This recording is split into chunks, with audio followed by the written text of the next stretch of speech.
Hi, this is Mass Rundown. If you've been enjoying our content, subscribe and hit the like button down below. On this Throwback Thursday, we're going to be doing our review for Saw 7, Saw 3D, Saw the final chapter, one of those. All of those.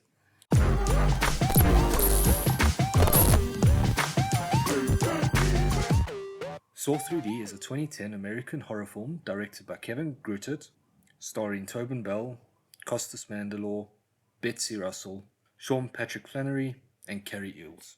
Saw 7 essentially follows from Saw 6.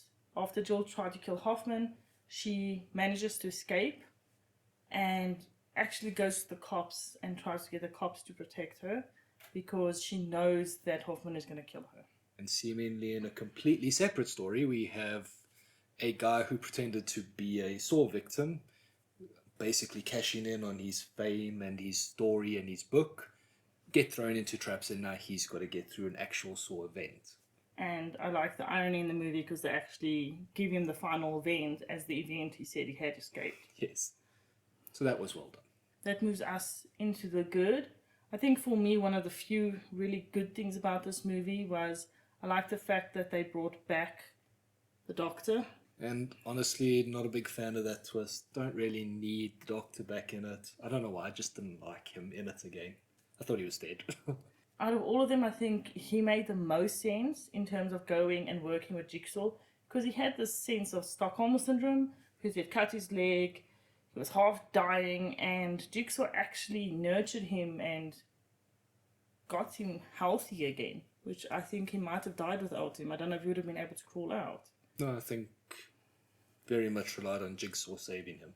So he made sense, and he was very ominous sitting in the background in the dark, and he almost spoke the same way Jigsaw does in that kind of draw, creepy tone. Yeah. So I like that.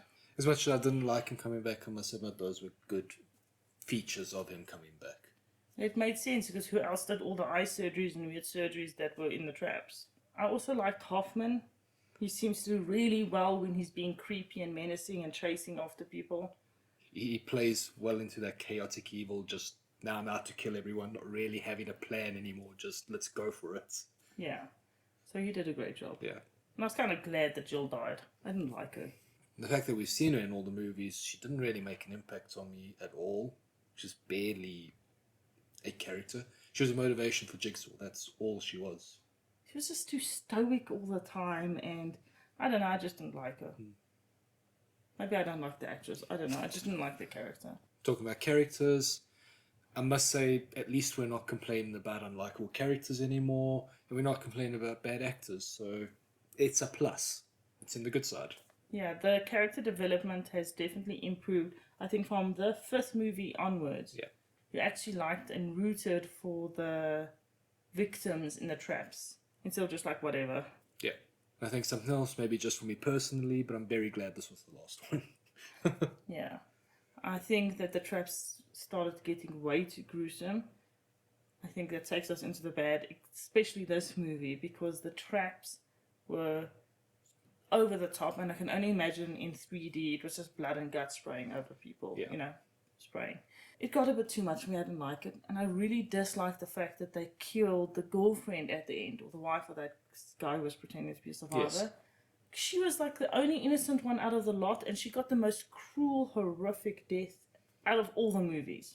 Listen, even I cringed at that one. It was not a pleasant way to go at all. Why kill her? She had nothing to do with it. She didn't know that he was scamming people. She was innocent. Yeah, his friend and everyone else knew that he was lying, but she really didn't. Also, and I suppose it goes to Dr. Gordon being back in it. They seem to like backtracking and covering the same areas again, and let's backtrack and let's move the story forward. And it's so tiring constantly living in the past in these movies. Like I said, I didn't mind the Dr. Gordon backtrack this time. The others were tiring. Even the final sum up this time wasn't too bad. Yeah. What I really didn't like is I felt like the traps in this one were a lot more unintelligent. They weren't smart.